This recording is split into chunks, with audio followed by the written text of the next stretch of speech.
Hai semuanya, nama gue Arif. Jadi di kesempatan video kali ini kita akan berbincang-bincang dengan dua teman gue. Jadi kita akan membahas tentang uh, industri 4.0 ini yang sekarang lagi diperbincangkan oleh halayak ramai. Jadi silakan sebelumnya kita perkenalkan dulu teman saya. Oke, uh, gua Rifki Aditya Ramadan. Di sini tugas gua buat temen Erik buat ngebahas perkembangan mikroprosesor di industri 4.0 ini. Selanjutnya mungkin dari teman saya. Baik, halo, gue Fadel. Tugas gue sama seperti temen gue yang tadi. Oke, jadi tadi kita sudah memberitahu dari tema perbincangan kali ini. Kita akan membahas tentang industri 4.0 ini kayak gimana. Lebih ke dalamnya nanti kita akan membahas kontribusi dari teknologi mikroprosesor di era revolusi 4.0. Tapi sebelumnya kita akan pengen tahu nih dari perkembangan industri 4.0 ini kayak gimana. Silakan Rifki atau Fadel untuk menjawabnya. Oke, belajar. Jadi perkembangan di sini itu ada beberapa teknologi yang lagi mulai dikembangkan dan lagi tren di industri 4.0. Antara lain itu ada IoT atau Internet of Things, kemudian ada AI atau kecerdasan buatan, kemudian ada robotika, dan ada big data, cloud computing, dan yang terakhir ada additive manufaktur percetakan 3D. Ngomong-ngomong masalah artificial intelligence atau AI yang kamu bilang tadi, kalian ngerti nggak sih apa yang lagi banyak diperbincangkan di bidang tersebut? Tahu dong, pasti Tesla. Wah, apa tuh Tesla, coy? Nah, jadi Tesla itu merupakan mobil canggih yang berbahan bakar listrik dan menggunakan sistem autopilot. Sistem ini yang membuat pengguna Tesla tidak perlu mengendalikan mobil ini seperti mobil pada umumnya dan akan sampai pada tujuan yang sudah diatur sebelumnya. Tesla telah memanfaatkan dua inovasi teknologi terkini, yaitu AI dan Big Data. Nah, betul banget tuh Ki, yang dikatakan nama Fadel. Tapi selain dampak positif dari industri 4.0 ini, selain untuk memudahkan orang-orang yang mungkin sekarang jadi dipermudah dari teknologi-teknologi tersebut, ada juga nggak sih dari dampak negatif dari industri 4.0 ini yang dirasakan oleh orang-orang ini? Wah, apa tuh Rick dampak negatifnya? Nah, jadi dari dampak negatif industri 4.0 ini akan banyak lagi pekerjaan yang digantikan oleh mesin. Semakin mahal biaya UMR, para pengusaha semakin berani untuk menggantikan mesin mereka yang manual menjadi full automatic, sehingga hanya memerlukan sedikit orang dan tentunya biaya produknya akan turun secara drastis dan dapat bekerja 24 jam non-stop tanpa mengeluh. Kita bisa lihat banyak teknologi-teknologi mikroprosesor yang sekarang sudah menguasai pabrik, yang sudah menggantikan banyak orang. Nah, contohnya teknologi dari mikroprosesor di industri 4.0 ini, jadi sekarang ini banyak pekerjaan yang sudah digantikan oleh mesin, tapi masih dalam taraf transisi sih. Artinya sebagian dikerjakan oleh manusia dan sebagian lagi oleh mesin. Saya yakin, tapi pada suatu saat nanti pasti akan digantikan semua oleh mesin. Gitu Ki. Wah, berarti kasihan juga ya. Banyak orang yang nanti tidak mendapatkan pekerjaan gara-gara perkembangan teknologi ini. Ya betul banget Suki, tapi dengan kondisi seperti itu orang-orang harusnya lebih inisiatif untuk mengembangkan keahliannya supaya mereka tidak terkena dari akibat perkembangan teknologi saat ini. Nah, setelah kita mengetahui perkembangan di industri 4.0 ini, apa sih tantangan yang kalian tahu di berbagai sektor di industri 4.0 ini? Silakan yang aja.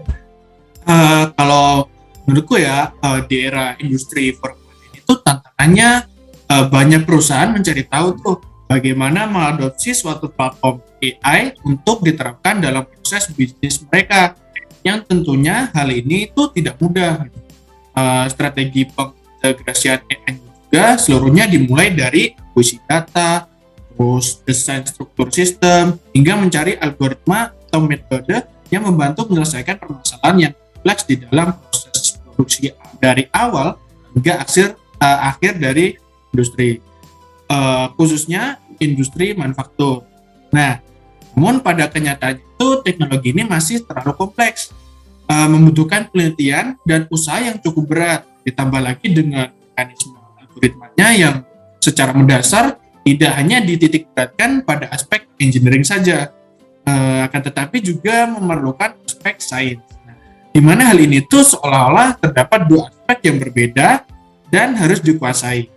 Terlebih jauh lagi, penggunaan IT itu untuk mengubah perusahaan tradisional menjadi perusahaan yang mengadopsi tren teknologi di era industri 4.0. Dan hal ini tuh membutuhkan lebih dari hanya sekedar membangun situs web, terus membangun sistem informasi atau aplikasi mobile. Dengan menggunakan AI atau machine learning, beberapa permasalahan yang tidak dapat diselesaikan hanya dari sisi engineering akan dapat terselesaikan. Nah, dalam hal ini juga AI telah berkembang menjadi alat yang kuat yang mendasari berbagai solusi bisnis, termasuk membuat konten yang menarik bagi pengunjung situs web, terus membantu mengenali perilaku konsumen, menggunakan teknik sistem rekomendasi kolaboratif filtering, dan bahkan terlibat dengan pengguna melalui chatbot pelanggan. Nah, itu tuh tadi tantangan dari revolusi 4.0. Apa sih dampak positif dari adopsi teknologi AI dalam bidang pendidikan? Ada yang tahu nggak? Nah, pendidikan merupakan salah satu hal yang mendasar untuk menciptakan masa depan yang lebih cerah, dan Microsoft menggunakan AI untuk meningkatkan pengalaman pendidikan bagi setiap pelajar dan meningkatkan hasil dalam sekolah. Hal ini memungkinkan tenaga pengelola dan pendidik untuk secara dini menangani dan mengarahkan setiap pelajar yang memiliki risiko terbesar dengan berbagai program dan konseling supaya tidak dikeluarkan dari sekolah. Aplikasi ini telah digunakan dan menunjukkan hasil yang baik di lebih dari 10.000 sekolah di Andhra Pradesh, India, atau mencakup lebih dari 5 juta pelajar di negara itu pada tahun 2017. Nah, setelah kita tahu nih perkembangan dari industri 4.0 saat ini, terus kita tahu dampak positif dan negatif, sekarang kita ingat tadi dari awal kita memiliki tema yaitu kontribusi teknologi mikroprosesor di era revolusi 4.0. Nah, mari kita bahas salah satu contoh yang akan kita bahas kali ini. Mari kita lihat. Oke teman-teman, nah kali ini kita akan membahas tentang kontribusi mikroprosesor pada revolusi 4.0 ini. Nah, lanjutnya, next. Nah, di sini dari seiringnya dengan perkembangan teknologi, mikroprosesor sangat pesat yang pada akhirnya mengantarkan kita pada suatu era teknologi robotika telah membuat kualitas kehidupan manusia semakin tinggi. Berbagai robot canggih, sistem keamanan rumah dan telekomunikasi, dan sistem komputer banyak menggunakan mikrokontroler sebagai unit pengontrol utama. Tentunya hal ini dimaksudkan untuk lebih mempermudah manusia untuk melakukan pekerjaan atau aktivitas sehari-harinya. Nah, memasuki era industri 4.0 ini yang dimulai dari Jerman, akan banyak lagi pekerjaan yang digantikan oleh mesin. Semakin mahal biaya UMR, para pengusaha semakin berani untuk menggantikan mesin-mesin mereka yang manual menjadi full automatic.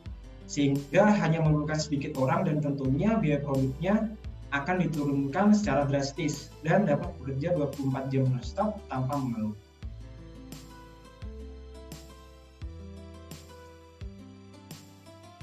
Oke, silakan teman saya dilanjutkan untuk contoh dari mikroprosesor itu, teknologinya. Nah, oke, kasih Erik. Jadi robot Omniwell penyedot debu menggunakan sensor accelerometer berbasis microcontroller ATmEGA 16. Nah, robot Omniwell ini merupakan sebuah rancangan mobil robot yang menggunakan roda Omni atau Omniwell. Nah, sehingga bisa bergerak ke segala arah di sudut manapun tanpa memutar badan robot terlebih dahulu. Robot ini menggunakan accelerometer sebagai sensornya. Pada rangkaian microcontroller yang digunakan yaitu 4 buah port sebagai jalur keluar masuk data I/O. Selain itu, rangkaian ini juga terdiri dari rangkaian kit pulsa clock. Gitu. Okay, next. Nah, kapan dari robot itu yaitu ada sensornya tadi, accelerometer. Nah, accelerometer sendiri adalah sensor yang digunakan untuk mengatur percepatan suatu objek. Nah, perlengkapan ini mengukur percepatan dinamik dan statik. Terus pengukuran dinamik sendiri adalah pengukuran percepatan pada objek bergerak, sedangkan pengukuran statik adalah pengukuran terhadap gravitasi bumi. Nah, kemudian ada HC05. Nah, ini tuh sebuah modul Bluetooth, SPP, atau serial port protocol yang mudah digunakan untuk komunikasi serial wireless atau nirkabel yang mengkonversi port serial ke Bluetooth. Nah, perlengkapan ini memiliki 2 mode konfigurasi, yaitu AT mode dan communication mode. Nah, AT mode sendiri berfungsi untuk melakukan pengaturan konfigurasi dari HC05, sedangkan communication mode berfungsi untuk melakukan komunikasi Bluetooth dengan piranti lain. Oke, next. Untuk kesimpulannya bisa diberikan Fadil. Nah, baik. Saya membacakan kesimpulan. Kesimpulan pertama, mobile robot yang menggunakan omni-wheel dengan bergerak ke segala arah pada bidang yang datar yang dapat memberikan kemudahan robot dalam bergerak secara efisien dengan tingkat keberhasilan pergerakan robot sebanyak 62,31%. Dapat disimpulkan bahwa semakin jauh jarak koneksi Bluetooth dapat mengaruhi sistem gerak robot. Hal ini dapat kita lihat pada pengujian gerak robot pada jarak 30 meter. Beberapa pergerakan tidak dapat direspon dengan baik dikarenakan jarak maksimal Bluetooth bekerja dengan baik adalah 29,8 meter. Jadi, apabila ada robot maju akan menambah jarak menjadi lebih jauh dari jarak maksimal yang menyebabkan terjadinya error pada robot. Selanjutnya, ada kesimpulan 2 dan 3. Kesimpulan 2, sensor accelerometer smartphone yang digunakan sebagai kontrol melalui aplikasi Android yang diperoleh dari Play Store dapat bekerja dengan baik dengan sensitivitas kemiringan 5 derajat. Selanjutnya, penyedot debu sebagai pembersih kotoran yang berukuran kecil dapat melakukan tugas yang diinginkan dengan kontrol manual menggunakan smartphone berdasarkan pengamatan manusia sebagai user.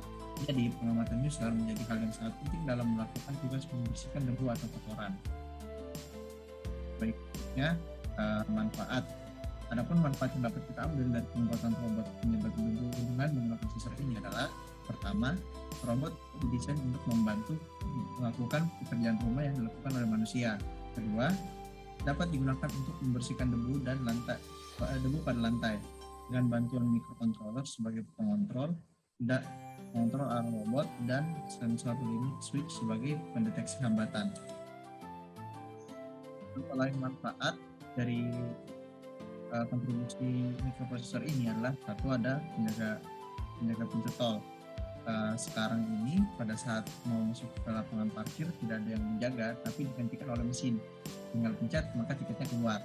Pada saat membayar baru dijaga oleh kasir yang memeriksa kendaraan dan menerima pembayaran.